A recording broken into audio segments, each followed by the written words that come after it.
Yo, we live. Hey, welcome back, man. Welcome back to the Golden Goose DFS show. I am your host, Chandler Blakely, aka Goose, here today bringing you another edition of my starting five for Draftkings and Fanduel, alright?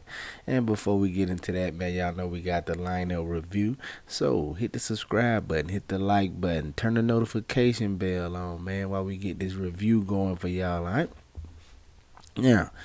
Yesterday, man, it flew off the rails fast with all that injury news. Man, it went from being a okay slate to what in the world is going on, man. I knew it was gonna be a stars and scrub line yesterday. We tried to get the right stars in tune, man. If you didn't have you two or three of them Bucks, man, it was gonna be a rough night for you. It was so much value yesterday, man. So many ways to go. Well, let's pull it up and see what we got, man. My best lineup with updated starting five was in the it's a $1.20 max right here. Came in 310th place, man. Put up 360.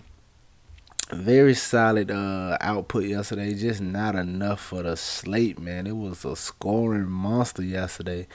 Yeah, man, so many guys return value and return over value for their price tag. Man, it was definitely more than one way to skin a cat like yesterday, man. But if you caught the updated starting five, we went with Steph Curry, Zach Levine, Jalen Brown, Thanasis Antetokounmpo, and Bobby Portis. All right, man. We knew the start right here with Antetokounmpo and Bobby Portis. We once all those Bucks players ruled out, man, we knew that the Bucks value was gonna be the chalk du jour. Everybody was gonna be over there.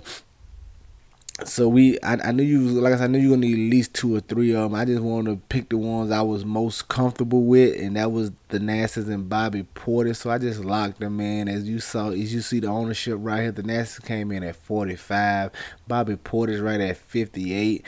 I knew they was gonna be high on, but I didn't really see a way to get away from them. So I just locked them in and looked to get different in other spots. So the Nassas gave you an okay return, man. Right at 7x on the head with 21 DK points. That's okay for 3,000, but there was better value plays yesterday. You really didn't need him, but if you got him, he didn't kill you and gave you an okay performance. Bobby Portis at 58% ownership, just 30 DK points, man. Just okay. Expected more from him, but I guess he just kind of let the other guys do what they do on the second night of a back-to-back. I expected more just raw points from him. He only gave us 10 real-life points. I thought he would score a little more, especially with no Middleton and Giroux and them guys on the court. But I guess he just took it light tonight. And we needed more from him at 5,700, but it was okay. Didn't kill us too bad because of the ownership on him. So I think the winning lineup had Bobby Portis too. So having him didn't. You could have had the winning lineup with having Bobby Portis in here yesterday, even though he didn't give the best fantasy performance. All right. Then at the top, man, Zach Levine is where I wanted to try to just take advantage of a guy who I thought was mispriced. If you saw the video yesterday, came in at right at 20% ownership, very solid. I knew with all that value, the ownership concentration was gonna be in the value yesterday, man. I knew the key was to just getting the value pieces that you needed, and then you had to get the right superstar. But it was so many ways you can go.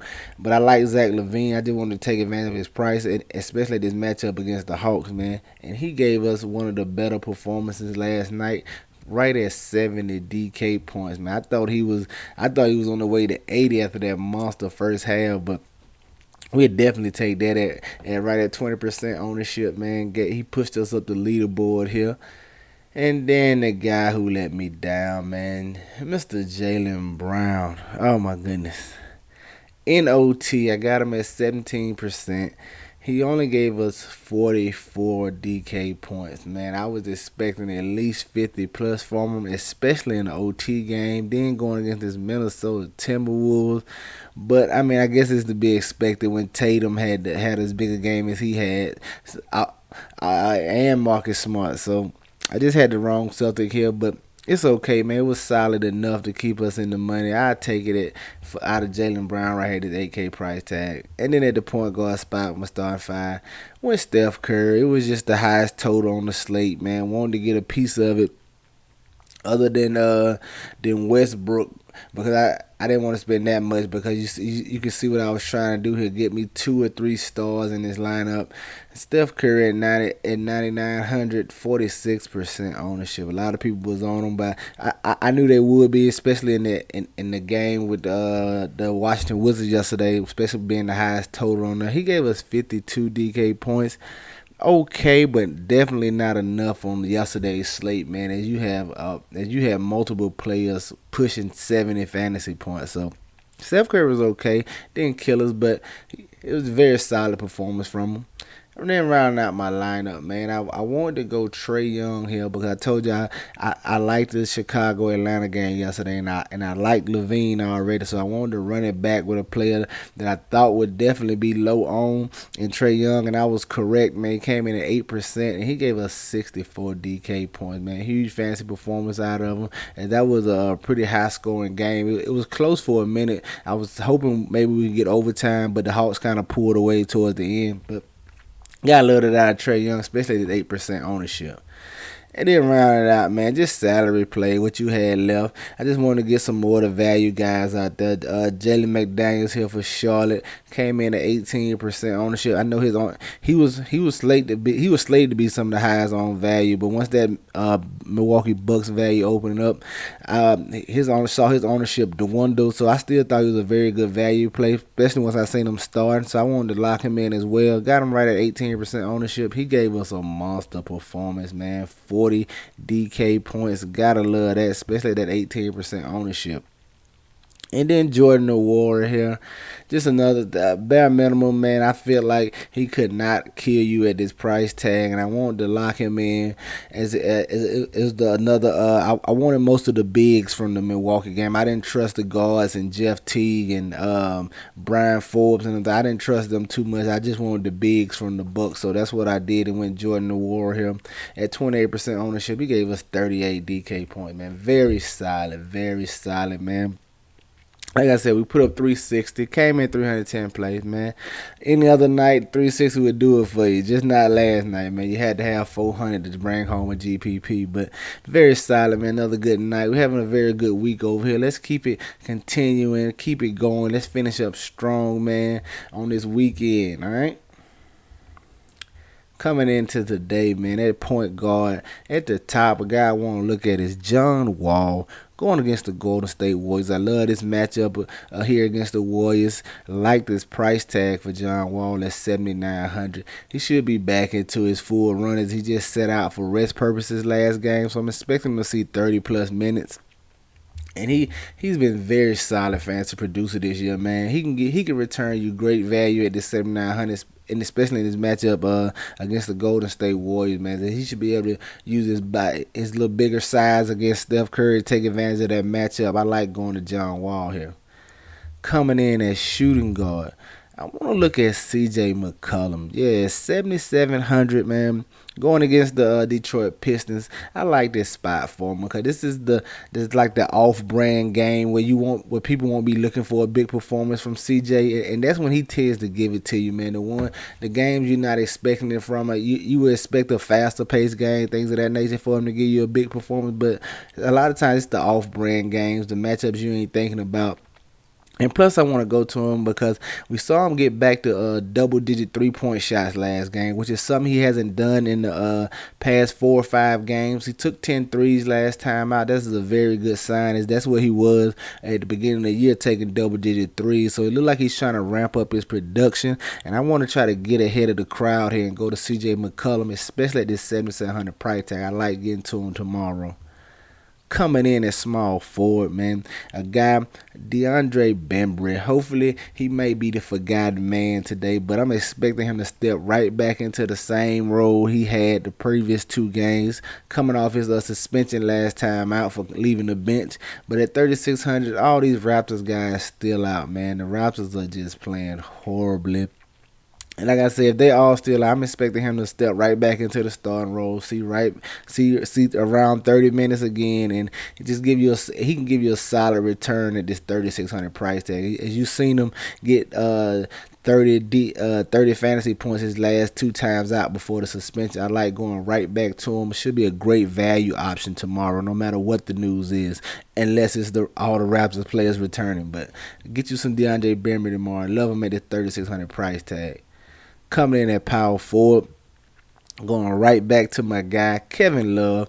They increased his price a few $100, got him at 6,100. I'm just gonna roll him back out here again, man. It's a risky play. We trying to be first to the party when he sees 30 minutes again. So it's risky. He could be limited to 23, 24 minutes like it was last time out. I'm hopefully that they free him up and let him get them 30 minutes of run. But even being still at limited minutes, we saw him 23 minutes last time. He still gave us 40 DK points, so he's capable of producing giving you a solid return even in limited minutes. But we really just hoping that they let him get his full run today. But I'm trying to get ahead of the crowd here, staying with Kevin Love at 6,100. And rounding out at center, I want to go to Rudy Goldberg. I like this matchup right here against the Sacramento Kings. You know it's going to be up in pace for him, man. A few more possessions, a few more rebounding opportunities. And it should be plenty of block opportunities as De'Aaron Fox's guys who like to drive and get to the hole. I'm expecting him to be able to use his size and length on Richaun Holmes very early. Side note, could see a few more minutes from Whiteside because of the matchup. But I like Rudy Gobert either way, man. He should kill tomorrow. Expecting a big double out of him. I like him in this matchup against the Kings. All right, there you have it, man. My starting five for Draftkings today: John Wall, C.J. McCullum, DeAndre Bembry, Kevin Love, and Rudy Gobert. Now let's go take a look at FanDuel, see what I got going for y'all, man. And hit the like button if you haven't done it already, all right? On FanDuel, open up at the top. Want to look at Ben Simmons here, man.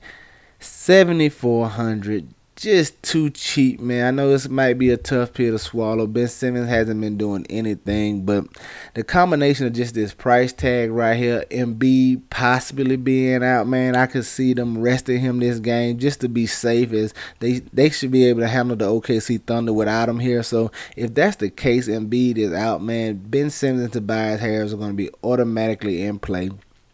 And I'm definitely going to take a look at Ben Simmons right here for this 7,400. All right. Coming in as shooting guard, want to stay with my guy, C.J. McCullum, 8,100 over here on FanDuel. Slight price increase. But like I said, man, I'm expecting a big performance from him today, especially in this matchup against the Pistons. This could be one of them games I see Lillard take a little back seat and really let his boy get going here, man. As they going to need him to make this run down the stretch. I like C.J. McCullum in this matchup. Coming in at small forward, guy I want to look at, Kevin Porter, going up against the Golden State Warriors. Listen, John Wall being back affects his usage slightly, but not that much. He's still going to be very involved. He still does a little bit of everything. I get you some Kevin Porter going against the Golden State Warriors here tomorrow, all right? Coming in at power forward, staying with my guy. They still got him at 5,800 over here on FanDuel. A couple hundred cheaper from DraftKings, man.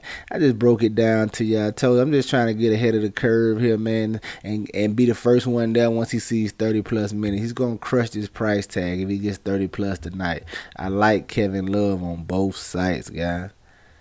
And rounding out at center, my guy, Rudy Goldberg, 8,600 over here. Still just love the matchup, love the game environment, expecting a big double-double.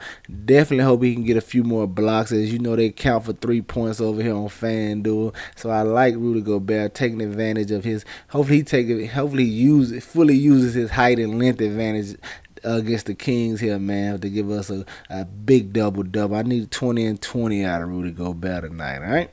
So there you have it, man. That's my starting five for FanDuel.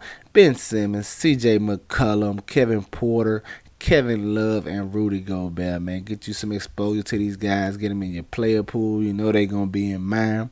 That's going to do it for us here today. Y'all know the motto. Chances make champions. Y'all green up, man. I see y'all tomorrow, all right? Let's go.